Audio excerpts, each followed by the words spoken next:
Welcome to the Banker Lamp. Please enjoy the video. You start by assessing the chips, smell and touch them. Freshness matters. Once you confirm they're fine, push out excess air until the bag is roughly 1/3 full, because less air slows oxidation and crushing. Then fold the top edge twice, aiming for a tight 1/2-inch cuff. This forms the physical seal. Make sure folds are even across the width, and press flat as you go, since a clean, straight fold makes later sealing methods far more reliable. Now you reinforce the fold. You can clamp the cuff with a binder clip or clothespin. This maintains compression so crumbs don't slip out. For tighter barrier, wrap a strip of tape or use a reusable bag clip across the fold to press edges together. This reduces air exchange. If you need a near-permanent fix, use a household iron on low with a piece of parchment between the iron and plastic. Press quickly to melt a thin seal and let it cool so the bond holds.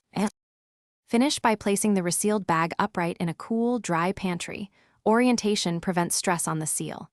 Make sure to label with date if you expect to keep them more than a few days. If you notice leaking or stale chips later, refold the cuff and combine tape plus a clip for redundancy. One method alone can fail. For long-term preservation, freeze the chips. It halts rancidity, but thaw briefly before opening to avoid moisture forming inside.